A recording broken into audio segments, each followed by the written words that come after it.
Thank you very much. And thank you all for the advance applause. A warm welcome to our panel on the risks and global security implications of military AI. So here's the rub. It's, I think, clear to everyone in this audience, certainly, that AI is going to transform all aspects of society. And I don't think anyone has any doubt that it will change the ways militaries operate and also how future wars will be fought. And if anything, ChatGPT, the recent release, I think has, for a wider global public, provided a mesmerizing glimpse how transformative AI is going to be, how good it already is, and how suddenly it's really affecting our lives. I mean, proliferation has been instantaneous in this case. And for someone working in the field of disarmament, instantaneous proliferation must be an issue, of course. So from a military perspective, there is a myriad of opportunities with military AI. It's a tool for process optimization, and if it's combined with robotics or sensor technology, latest sensor technology, then there is a wide spectrum of potential military applications. Not all are critical. Autonomous mine clearance, AI-supported logistical support, not really an issue in the military. But if you think of AI-driven intelligence gathering, surveillance, AI-driven cyber operations, all the way to real combat operations and then autonomous weapon systems, I think that's the spectrum that we're looking at. And obviously, with a technology as powerful and transformative as AI, there is a long list of risks and concerns. I won't go into details, I'm just setting the stage here. But from our perspective, as a UN think tank, two major risks stand out. One is the death by algorithm issue, the profound ethical and legal concern that human control could be lost over weapon systems that operate fully autonomously. So that's where human control, meaningful human control, comes in as an issue. That's one basket of issues, and many more. And the other big and more recently emerging basket of concerns, I think, is a geopolitical concern that we're really seeing an arms race for speed. That AI presents opportunities to optimize military processes across the board and to elevate them from human-level speed, where we currently are, increasingly to machine speed. And if you look at the fraught global security environment, then it's easy to do the math. The competitive pressures to go higher and higher in this arms race for speed, they're clearly there.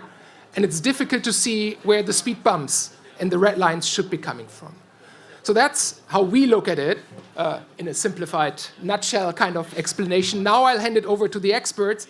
I'm delighted to welcome on the panel Mena El-Assadai from the AI Center at ETH Zurich, Joanna Bryson, who's here at the Hardy School of Governance in Berlin. Ethics and tech is her domain.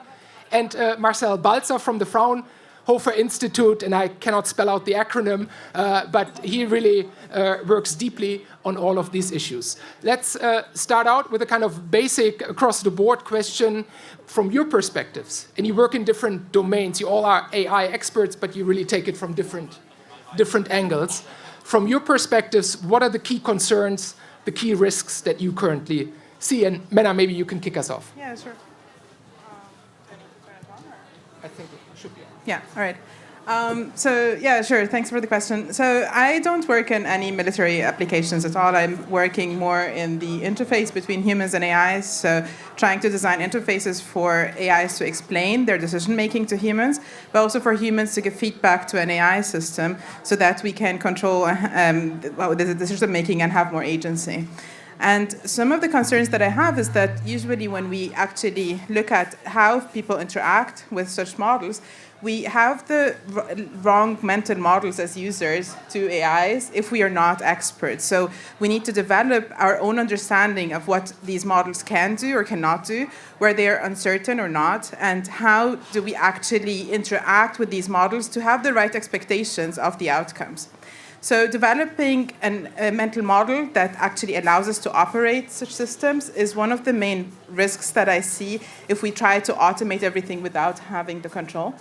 And the other aspect about kind of having everything so speedy and so efficient is that we can become complicit. So we would just trust that the system works, and we just trust that we don't need to intervene, or we just make the system do its thing, and we just kind of cleanly narrow down the interaction to the system in such a way that we don't actually see the implications of how AI is actually used. So I think there are multiple risks on the computer science side of things, but the things that I see are the more challenging is the societal aspects, that we as a society need to come up with an ethical framework, with a neat framework that we want to see the AIs operate in. So we need to agree, how do we want these systems to work? And that's not a computer science problem. It's more of a demand by society problem that computer scientists need to comply to. So I think there's a lot of different aspects here that kind of come together, and we need to differentiate how much of that is a technical issue and how much of that is more of a societal issue that we need to address.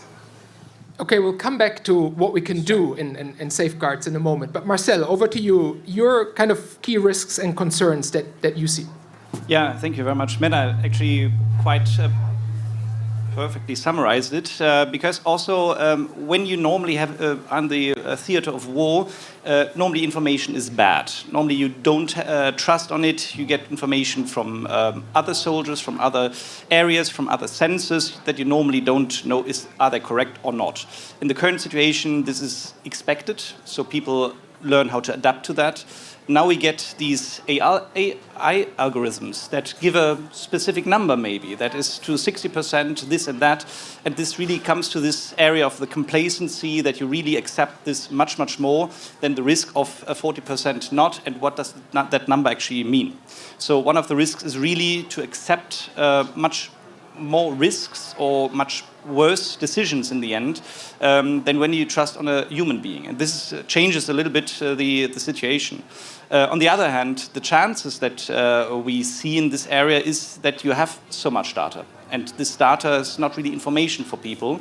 And so you have the opportunities with these kind of algorithms to summarize them. But one of the key opportunities that we would see there is that key questions of humanitarian law should be directly implemented in these areas. So what is maybe a problem when you do this and that, and not make it too easy for the soldier to make a decision based on a simple number. Okay, can I ask you something else with these massive amounts of data that you're mentioning? Isn't it the case that if AI gets better and is applied at scale in the military, that at some point that really requires a full take, and let that sink, a full take on data in any kind of conflict setting? There was an operation already where thousands of sensors were dropped over the jungle, seismic sensors, olfactory, acoustic sensors, all kinds of sensors to really capture what's happening on the ground. The scary thing is this was in the Vietnam War, 1969. So that was the take on data at the time. So what is it going to mean with better sensor technology, better batteries? I mean, you're the expert, more autonomous little platforms that can carry the sensors. Are we necessarily automatically looking at a full take on data in future conflicts? Well, the problem is that currently we cannot use all the data because it's just too much. And in that case, we do need some algorithms. We do need AI. We do need automated systems that give us a picture. And in the end, it all comes down to, because the battlefield is nowadays not only defined by who has the largest kinetic forces or who has the best protection, but who has the best knowledge of the battlefield. And so in these kind of terms, it needs to be, for a human to make the best decision, he needs to have the best information. And in that case, yes, we have the critical task that we need to have is that this information is critical, that this information can be distinguished. Where does it come from? Is it reliable? Is it robust? And can we expect this to be useful for us? Joanna, over to you. Key concerns. Right. Well, thanks for having me here. I want to actually start with two concerns I no longer have, but have had. So, my biggest concern, and part of the reason I left the United States after I finished my PhD, was that if we could use robots to kill people, that wars would never end. So, it's tragic that 30,000 Americans died in Vietnam. Nothing like the number of people that were Vietnamese that died in Vietnam. But the war ended because somebody knew somebody who had been injured or had been in that situation. We saw much longer wars in Afghanistan and Iraq with many fewer American casualties. So that was exactly the kind of thing that I was afraid of. And I guess I am still afraid of that, come to think of it. But what a lot of other people were afraid of is the robots themselves, that the robots themselves, we lose control of it. And Putin even says, like, oh, I don't have meaningful human control of my tanks. I have autonomous tanks with no... It turns out nobody actually wants that, because you start the tanks where you are, and they kill your troops, basically. Nobody wants AI going out of control. And in fact, one of the interesting things, when you read the accounts of, for example, generals, is that they are now feeling the weight of command more heavily because the AI is reducing the amount of sort of intermediation between their command and the actual kill, like the drone strike. So there's only a couple of people, and even though they kind of knew they were responsible before, now they see directly the damage coming directly from their commands. So this is actually another thing that I'm worried about, is that when we automate more, we have fewer whistleblowers. So again, going back to Vietnam, like My Lai, one of my colleagues, and I like him, but his name is Ron Arkin, he argued we needed robot soldiers so we'd have no more My Lais. Look, humans, unfortunately, when we get into a war situation, we do atrocious things. We do atrocities. That's what we do. And what made My Lai was that there was one journalist that said no, right? One person took that picture, maybe, and also I can't remember the whole story, but like a couple of people did what is verboten in war, right? That really stood out and said, this is a problem, and let the public know. So I do worry that as we have fewer and fewer humans engaged, that the atrocities will have a lower probability of being reported. I've been involved with various people on the ground. I've been asked to be, do you know this thing called Chatham Rule, where you can't say who said it, but apparently you can say it, which as an academic, that's like the opposite of what we like to do. But apparently in Ukraine, they're seeing just amazing stuff happening on the information organization. And again, so I would hope, what is the goal of peace? I shouldn't say peace, like your organization. My understanding is that what we're trying to do is make sure there's no stupid wars. So we'd all like there to be no war at all. But sometimes there's just this huge, massive conflicts of interests. But the really stupid wars, where somebody thought they could take over a country in 3 days or something, and then just go into something where thousands and thousands and thousands of people die, is the main thing that this try to communicate that we could hope in the information age, at least to avoid some of those. But anyway, I hear it's really tricky and interesting because of the amount of misinformation, but at the same time, all the translation. People have the workers who are helping the refugees and the migrants and everybody else have really weird conspiracy theories about what can and cannot be done with AI. So even though we have all this information, we have so much disinformation too, that it makes the system complicated. But in a way, I don't know if I'm saying anything at all. In a way, it's not, I guess I will say, it's not in itself Armageddon. It hasn't changed the landscape so much, although it definitely has in other ways. I guess I'll say one last thing. Whenever you have AI, any digital technology, cybersecurity is an issue. And that's, again, why people don't want fully autonomous weapons. You never know for sure who would be controlling the system. And that does also reduce barriers to entry. You don't need to have, to be able to afford nuclear weapons to be able to possibly hack into a nuclear weapon, right? So that's something that's changed the nature of conflict. I think there were a lot of issues about transparency, accountability, safety of the systems in what you just said. Armageddon, just to be clear, because there have been recent open letters from the who's who in AI, AI taking over, powerful general AI, that's a long-term worst-case scenario to be discussed, whatever you think of it. That's not what we're doing here. I would just say that what we're discussing is really already here. There is AI in military applications, and in the next 10 years, it's going to be applied at scale. So this is not a long-termism kind of issue that we're looking at this panel. Can I ask the tech experts here, something, because you see it also fighting robots, Joanna. And that's how the debates at the UN also started, and there's a civil society campaign against ban killer robots. It's very focused on more like a Terminator type of scenario, autonomous weapon systems going after humans, and that clearly is an issue. I just wonder whether there isn't an even bigger issue that's more difficult to capture, where it's increasingly integrated platforms, a satellite giving information to a data center. The data center collects other information from flying platforms or something on the ground in the water. And then it gives an order. All this is happening autonomously to a battleship that launches the missile.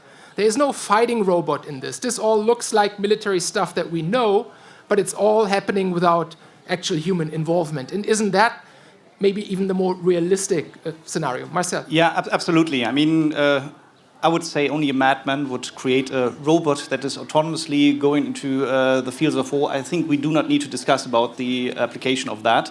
What you're referring to is much more the realistic one. It's the I-star, as we call it, intelligence, surveillance, target acquisition, and reconnaissance, which is highly automated in the current field of war, actually. So it's not something in the long future. It's currently done. And the more data you have, the more pattern recognizers you have, the more AI you use, the less the human is involved in the real decision in the end. And if we look at it from this, again, situational awareness aspect, OODA loop, we use this, so observe, orient, decide, and act. Where in this kind of chain do we want to have the human? Do we want to have the target acquisition already done by the automation? Do we want to involve the human even in that stage? Or when do we need to make really the red line that you introduced in the very beginning? Is it really the one human who's just pushing the button in the end, says, I agree, do it? This is not meaningful human control. This is not real sufficient human involvement, as it's also termed. And so these systems are already there. We already have also other systems like loitering munition, which is used in the Harpy, for example, where we introduce a weapon system that is automatically acquiring where does actually a rocket, for example, come from. It's loitering for 2 hours in the air without human involvement in that situation. And here we argue, okay, we set it up, so it's like when I throw my spear, I cannot control the spear anymore. So until that moment, I'm in control, and afterwards, let's see what's happened. And in these kind of things, the time that we have, it's much, much longer now. So it's, and their situations can change, and I would argue too much, that it's not really in control anymore. Other situations, for example, Patriot systems, which are completely defensive systems, where we actually need them when pop-ups, for example, come up, so very low-flying air systems that actually then keep their payload in a few seconds. We need automation in that case because a human can't react to that. So this is a short-term full automation, and the other one where we need to discuss is how much time do we actually expect it. And again, are we on a land situation where we can also have civilians, humans involved, or are we in a marine context where there's not so many hospitals or something like this that can be involved, or are we in the air domain? So very wide range, very complicated, no answers for you. Well, that's concerning because that's why we came. So, I mean, it's an interesting question. I mean, in policy, of course, you can find answers. Legally, you can design laws if you can agree in a multilateral context. But of course, we can have ideas of how we approach it, but it has to make sense from a technical perspective. So what we're really trying to get also from you guys, of course, is an idea of what is technically feasible. We can say meaningful human control all day, and we can write it even in treaties, hopefully.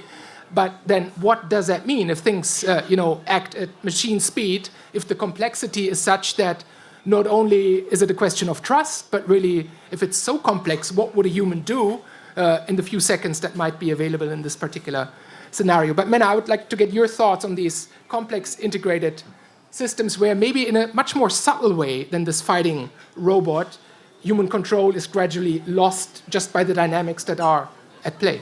Yeah, so thanks for the question. I think one of the things that none of us has mentioned so far is actually decision-making biases and like out-of-context issues. So For example, if we train an AI model on a specific set of data and a specific set of contexts, and then we change the context slightly, we change the backgrounds of images, we have like a different demographic of people that this is applied to, whatever it is, these things actually produce much more faulty decision-making from these models. So in a sense, like having these models knowing their own internal biases, knowing when they don't know when to decide or have a specific uncertainty, and being able to communicate that through an interface to maybe halt whatever they are doing and request human input at that specific point in time, is something that, like, on a technical level, we have a lot of different solutions for, but we don't have a perfect solution for. So we have heard a lot about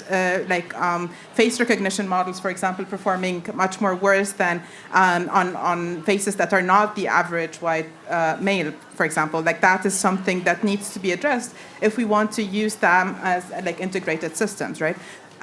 So on the one hand, like addressing the actual model accuracies, but also communicating these accuracies and so on. And on the other hand, actually developing systems that adapt over time. We call them co-adaptive analytics systems, where the actual model learns from the situation and the decision making and can request human support at specific points in time, can stop its processing and say, at that particular decision-making point, I don't have enough information, or this is the underlying information that I'm basing the decision on. So being able to do that in a bi-directional communication between humans and AIs is something that is so fundamental to them being even like operatable in a scenario like that.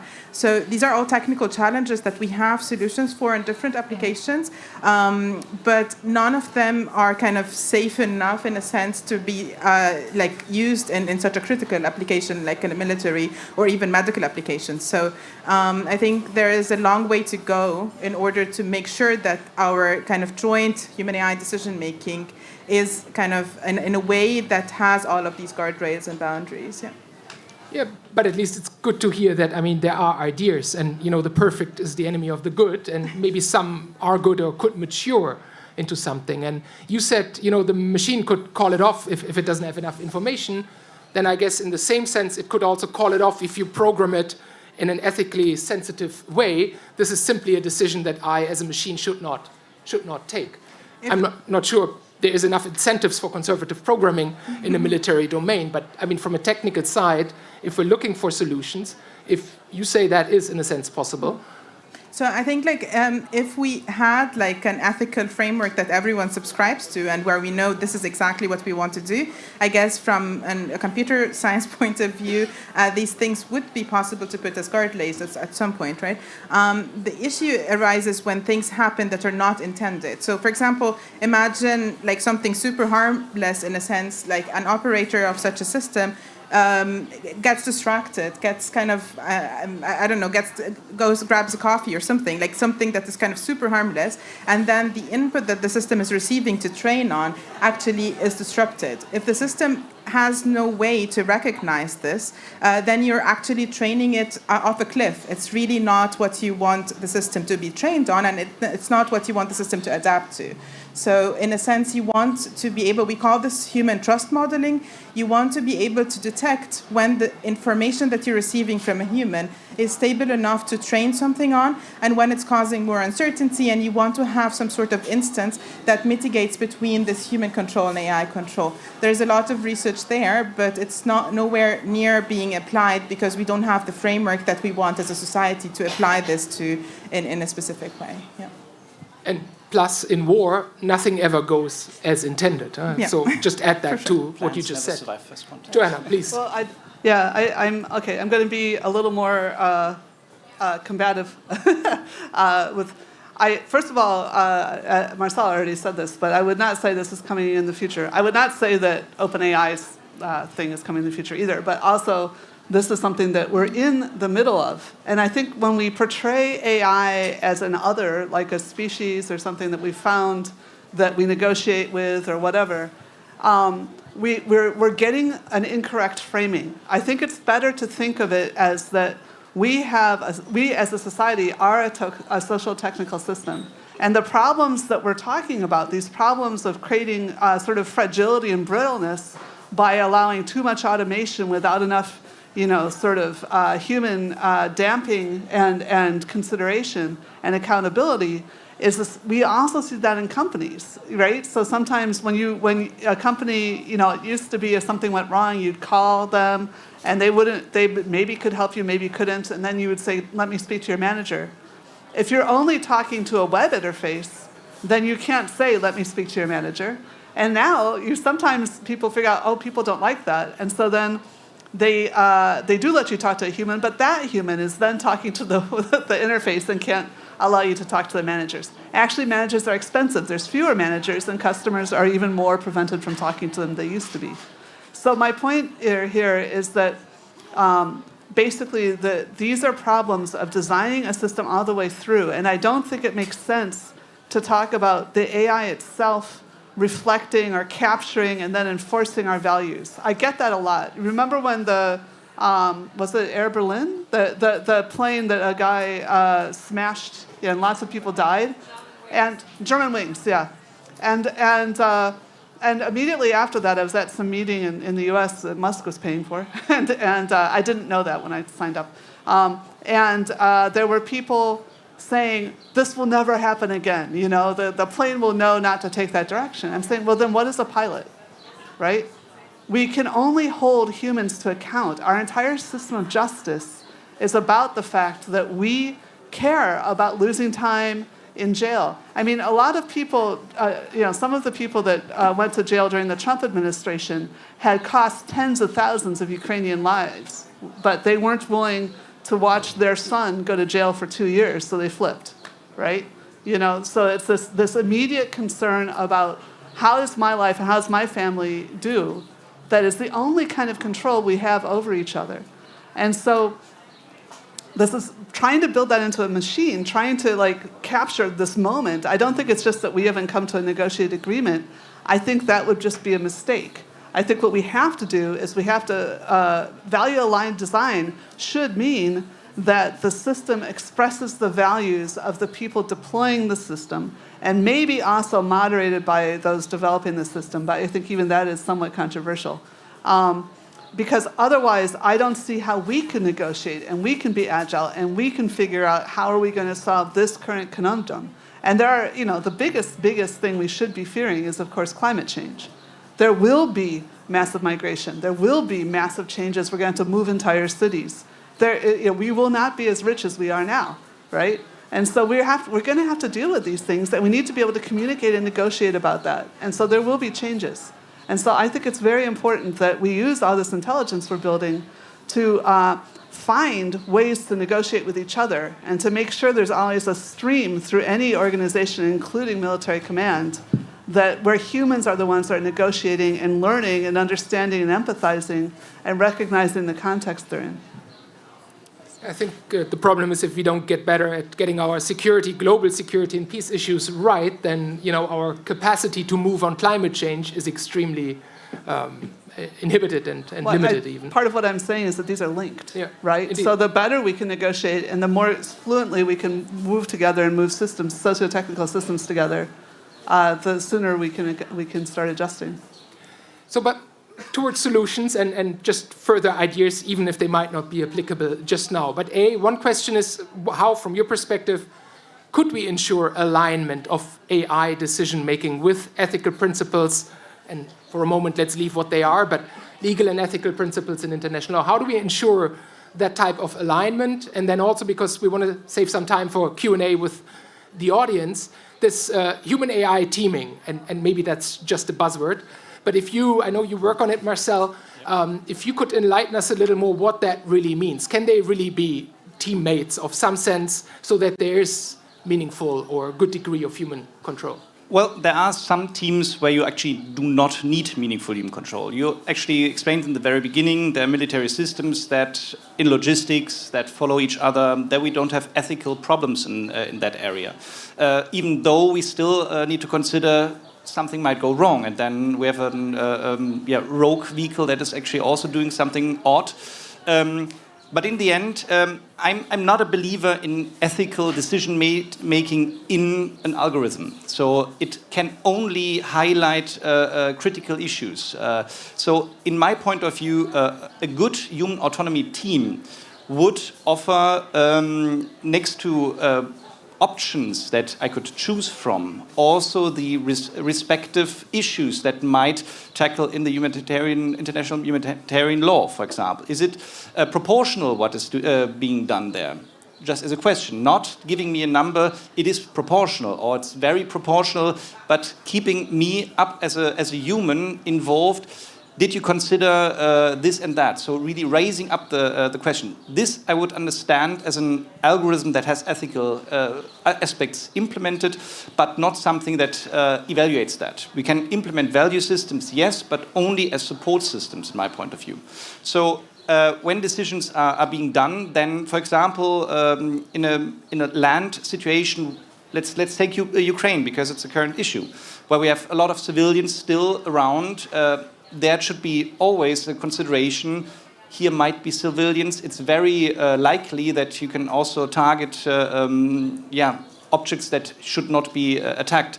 Did you consider that? Did you as a human consider that? And raising these kind of questions. Then I would say we have an opportunity. If questions for a short decision situation, so defensive systems, there would allow more autonomy in a way. But this needs to be is situation dependent.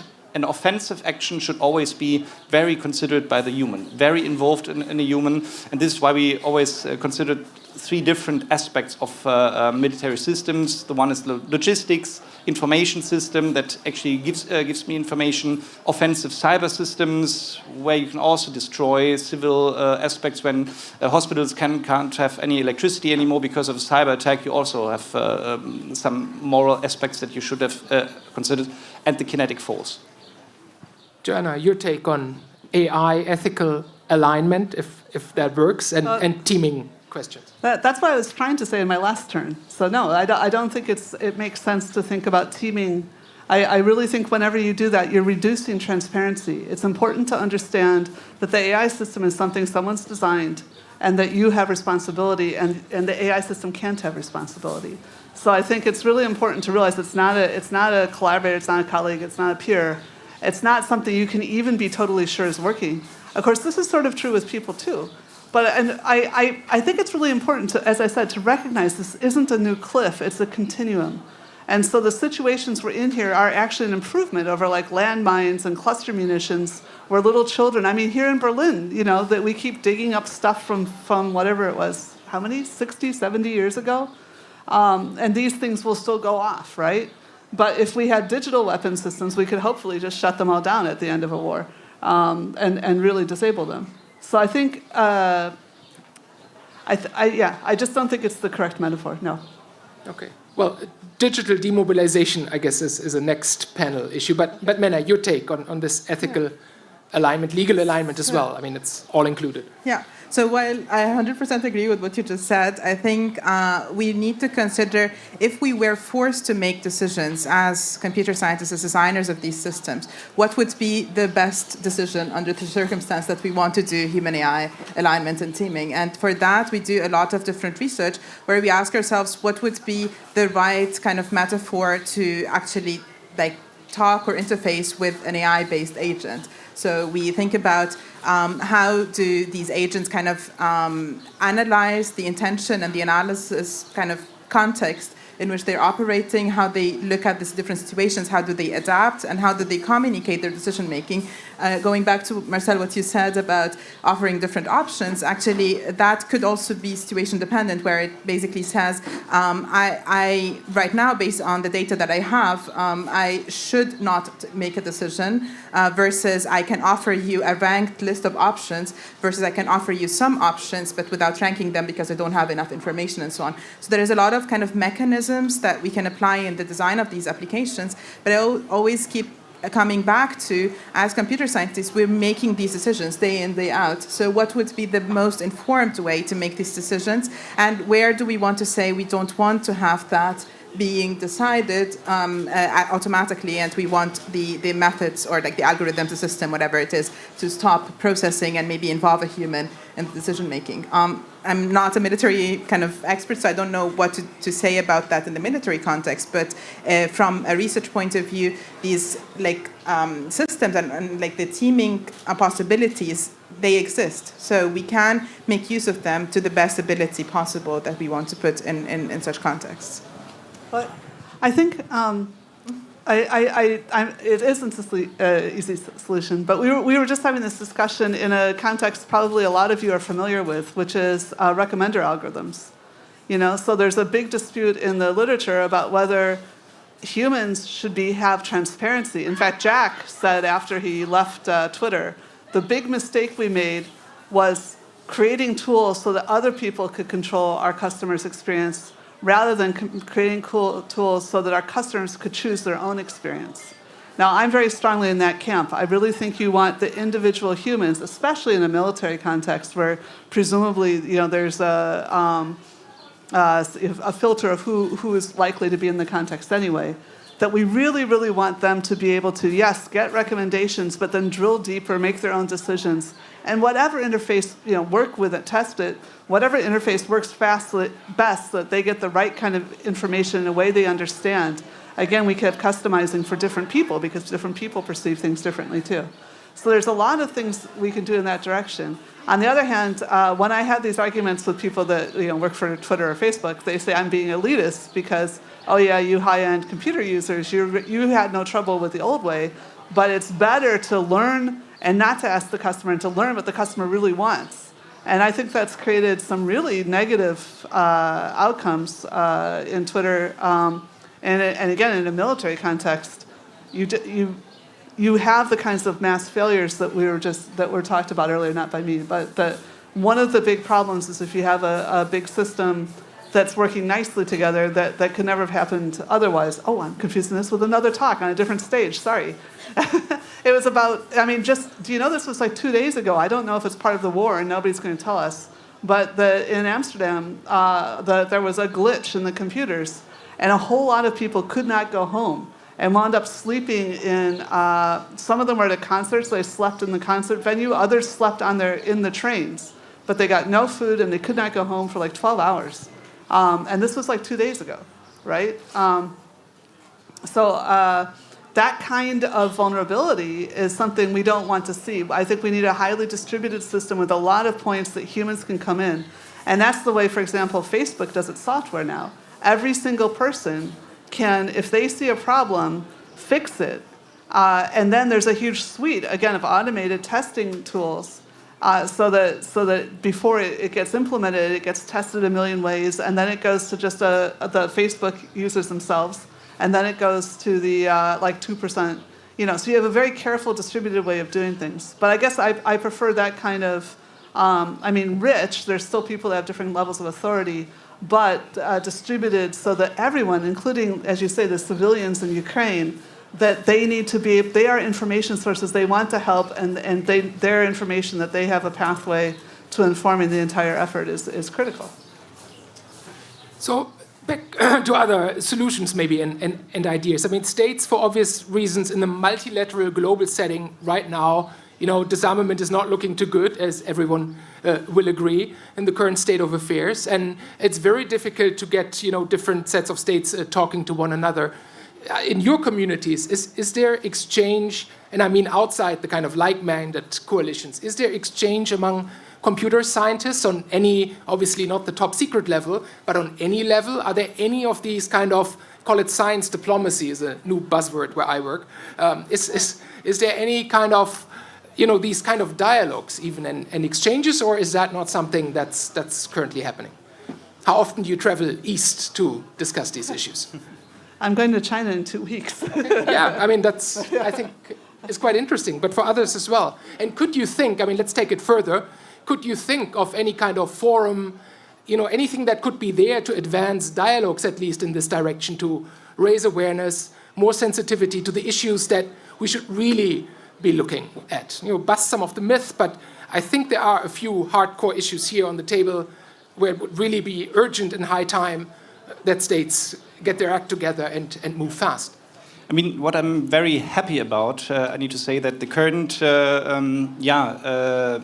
armament processes always include also the philosophical and ethical implications that are technology, foresight, and these kind of things. So all scientists in ergonomics, we are normally very diverse in it. It's from computer science to psychology to ethical, legal, and to really mechanical engineering disciplines that are working together there.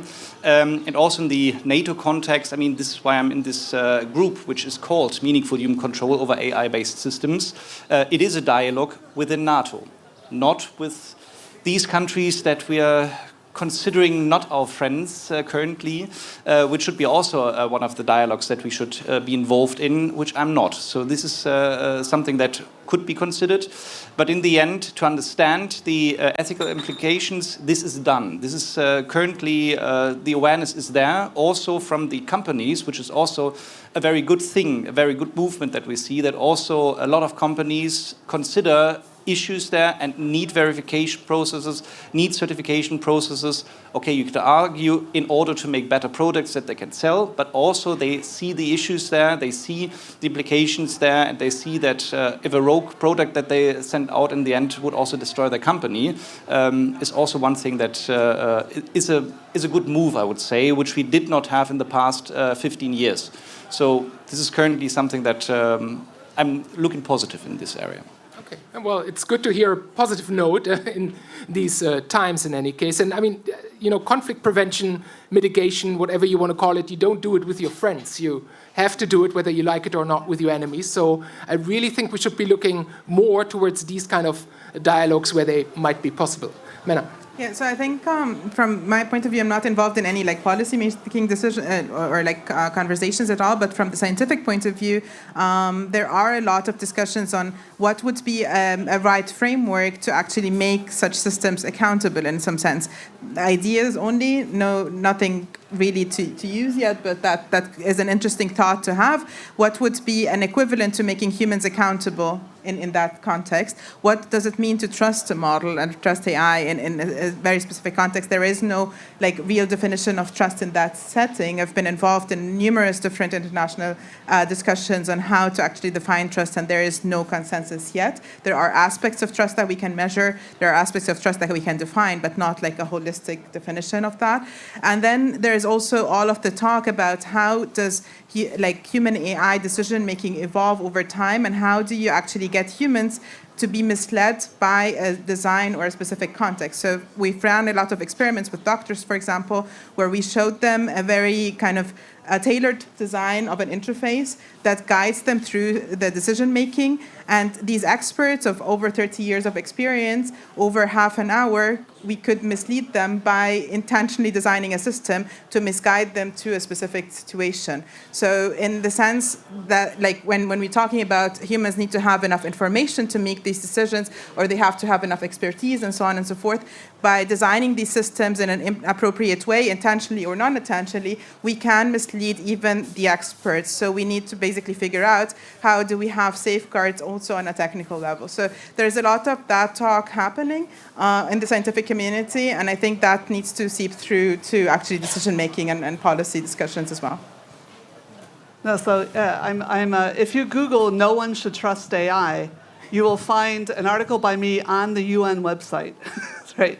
I just think it's an incredibly bad idea to try to engineer a system that we treat like a human. As I said, the reason that we respond to the incentives humans have is because we are apes. We have a whole bunch of incentives that we share with guppies, right? That we would have a better chance of holding a guppy to account than a computer, because at least it really doesn't want to be separated from the other guppies. Right? There's literally no sense in which, even if you have a conversation with a computer, it's still a different interface to a library, right? It's not the librarians are the ones who care, not the books and not the computer interface. So I find that difficult. But to go back around to the original question you asked about whether we're talking with people in Russia or Ukraine. I have to say, I was at UNESCO a month and a half ago, a big meeting in Paris about internet governance, and indeed trust for the internet governance. But I would say that we're trusting through to the other actors, and it was depressing that the Russian, the booth for the Russian translation was dark. So even all the Russian language speakers, there was no one there to help them. As we know, many of the allies fighting in Ukraine use Russian as their lingua franca. There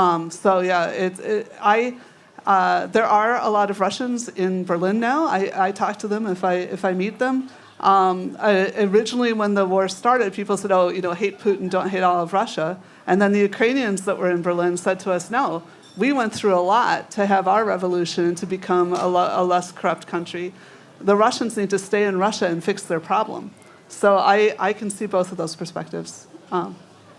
So we'll turn it to the audience in just a moment, but one last question that I have. I said this arms race for speed. That's what I called it. Maybe that's not the best way to describe it, but from you on the panel, I would really like to hear, is that how you see it?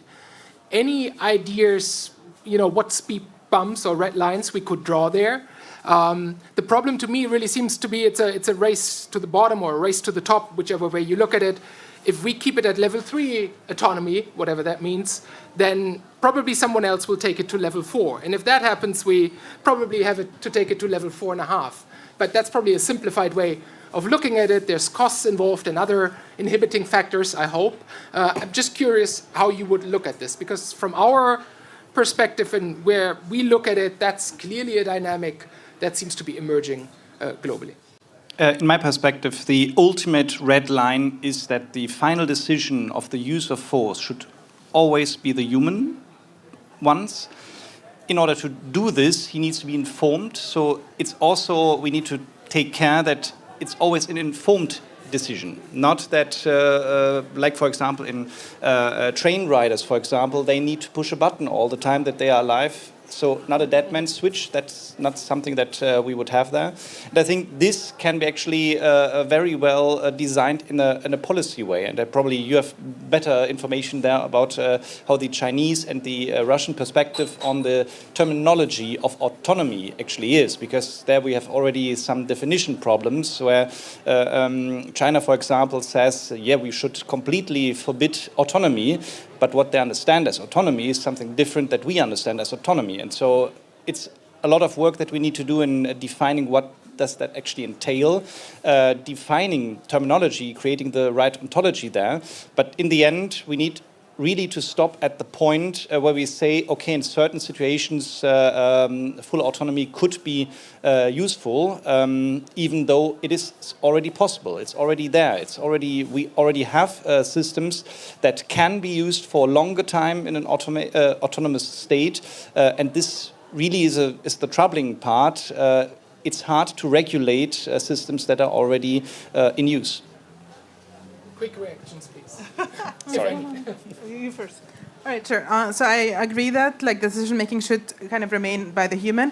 From a research perspective, there are two challenges to that. On the one hand, it's basically how good are we able to explain what's happening with the models and also the data so that the humans can do their decision making. It's called having a high fidelity explanation that is kind of faithful to the model, the actual decision making, and also having feedback that is actionable or learnable by the system. That's kind of the algorithmic gap.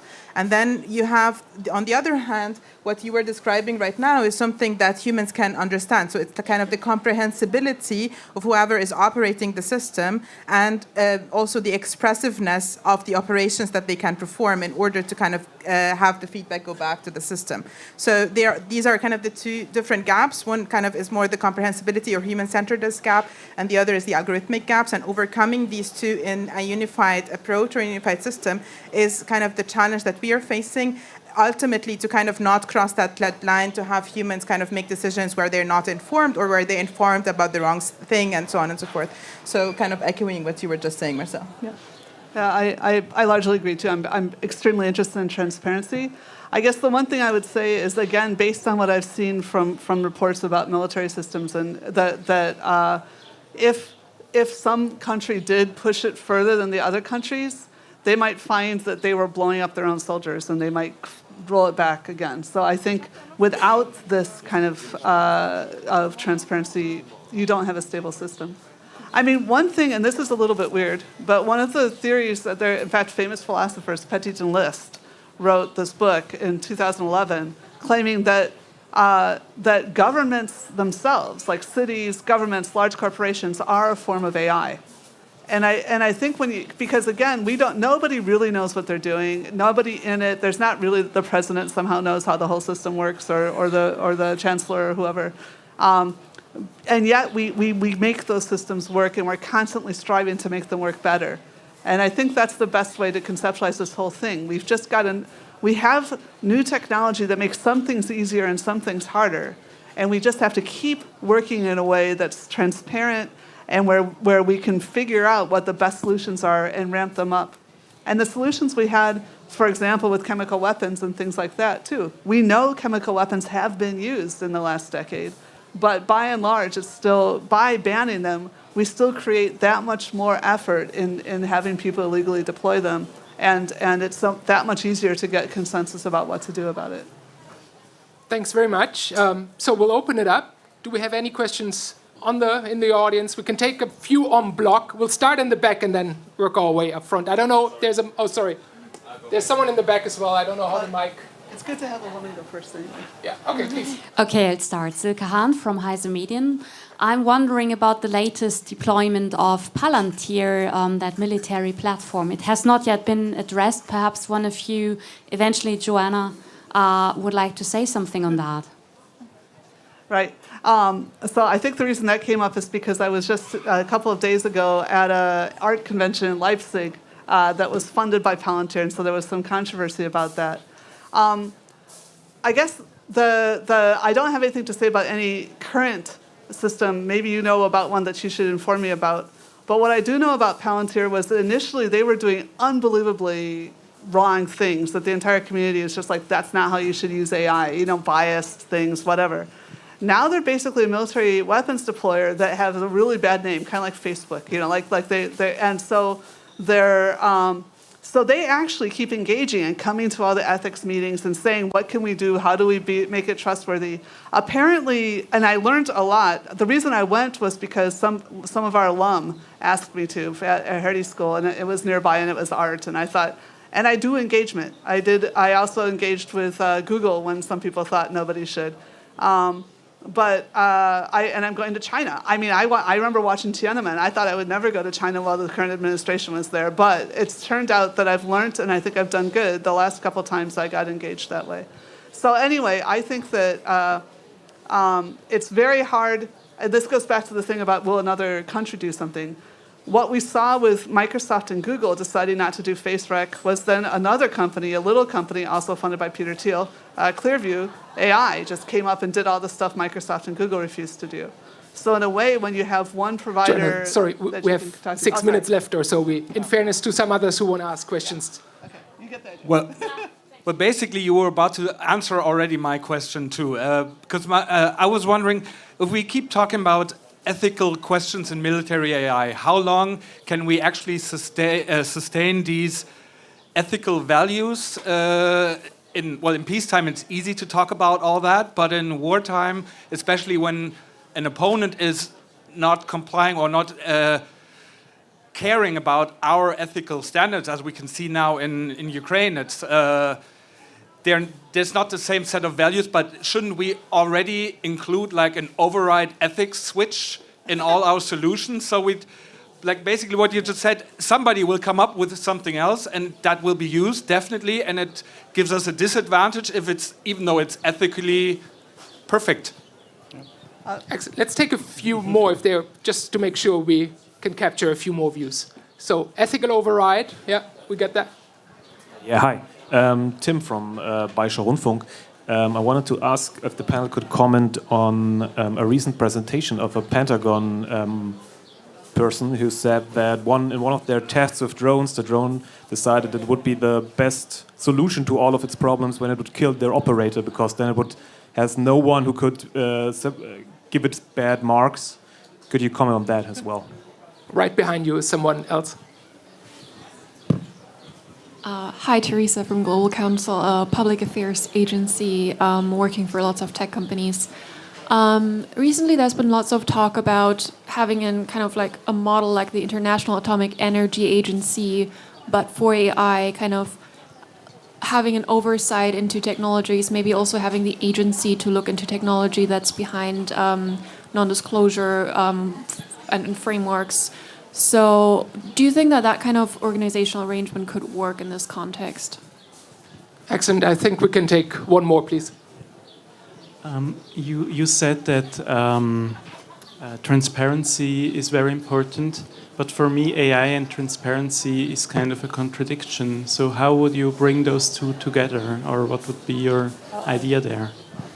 Okay, we'll take it back now. Mena, if we can start with you. So transparency in AI, is that a contradiction? Black box issues and other things right there.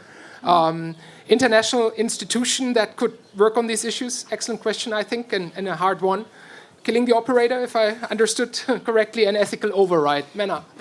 All right, so thanks for the questions. I think the transparency issue is super important, and we need to break it down to what we actually understand by transparency.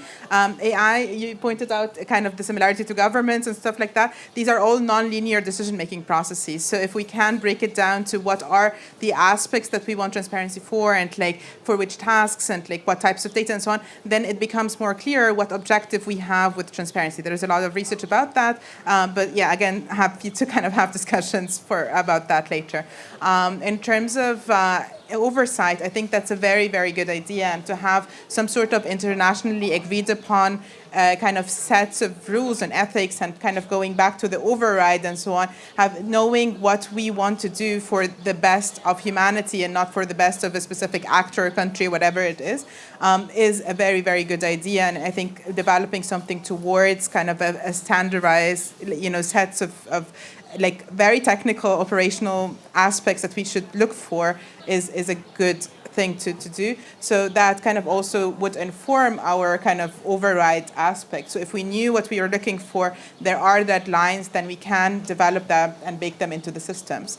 And coming back to kind of the killing the operator, I think that is something that might be also far-fetched, or maybe it's a design aspect of the AI that is like based on whatever system is being deployed. It's something that we need to basically configure, is how do we actually put in the safeguards in these systems.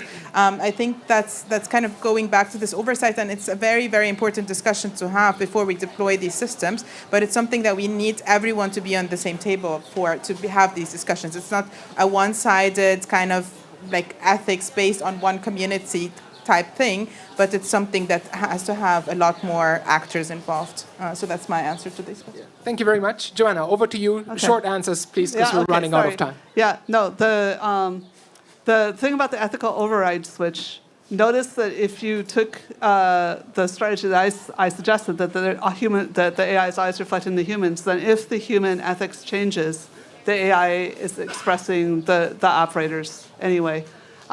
So I agree with everything you said on transparency, and I disagree with your answer on the killing thing, right? Because the thing is, listen, this is how nobody builds a drone such that it could ever even know. I mean, the drone operators aren't even on the same continent in a lot of cases, right? Let me give you a different example, which was from the Future of Life Institute, the same people that did that stupid pause letter, right? They're like, what if you had a chess program and it realized you were shutting it off at night, and you programmed it to learn how to play chess, and so it took a gun and shot you, so you stopped turning it off at night.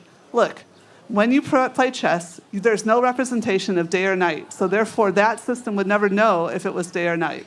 Secondly, nobody puts a gun on a chess system. That doesn't happen. And it's the same thing. There's just no way. You're thinking of a drone as a person, but it's not. It's a piece of equipment. Your calculator can do arithmetic better than you can, but it's never taken over anybody's pocket, right? Your phone doesn't take over your pocket. It's like totally AI, right? This just isn't the way that these systems work. And we would have to build the system to want to, there's so much engineering we would have to do to even have a system capable of doing that. And nobody would make that would decide to do that kind of structure. So that it's not a person. Why not? But because we have 8 billion people, it would be inefficient to build. What if somebody says people are the problem and people need to go? This is another thing. So transhumanism. That's a Maybe to the question from the beginning. We're currently in the discussion, actually, with the International Panel on Regulation of Autonomous Weapon Systems, where we consider also this option of a weapon control order, which is also used, for example, for aerial defense systems, where you can set it into a mode which is then kind of like everything that flies dies. So it's full automation, but it's considered by the human who's then setting, I'm currently in a situation where I need to make it very, very highly automated. I cannot control this situation anyways, so at least let me survive in a way. So this is kind of this kind of switch where you can actually change the autonomy of a system, maybe also reduce then the ethical standards that you had, depending on the situation, but always with a human oversight in this kind of situation. To the question of kill the operator and everything is good, this is probably politicians talking, I would say, that do not have an understanding of how systems works. Because in the end, the information that in the battlefield is substandard. I mean, if you have AI systems that are trained on the internet, there's thousands of web pages that you can actually determine patterns from. In the military situation, the fog of war is so high, you have never even seen an Armata tank, for example, from the Russians in the field. So you can't actually train a system that it's so well that it's really working in a way that's really useful. And in that cases, it's always good to have a human who has the tactics behind it, and also the understanding is that bad information is still the best choice. Somebody needs to be accountable, even though it might be a wrong decision, even it might kill people. You need to have somebody who's responsible for that. And if you do not have an operator in that situation, you have a problem. Concerning the... Oh, okay. 10 seconds. Concerning the transparency issue, I would also agree that AI and transparency is an issue, but coming from an interaction mediation, interaction design perspective, I'm not an AI person, so that was really better answered by my two colleagues here. But on the end, you can have at least some decision points, specific decisions that AI can actually deliver you information. And from these steps, you can maybe, in terms of the observation aspect, the orient aspect, the decision aspects, and the action aspects, have different choices and therefore have a much, much more transparent decision in the end. Just 10 seconds. The basic idea of the Geneva Conventions after World War II was that they would draw a baseline and that even in war you don't go lower no matter what the other side does. And I just really hope that that idea does not get lost in the 21st century. We don't have time. We can discuss off-piste. Yeah, I don't. Join me in giving a hand to our panelists. Thank you all very much.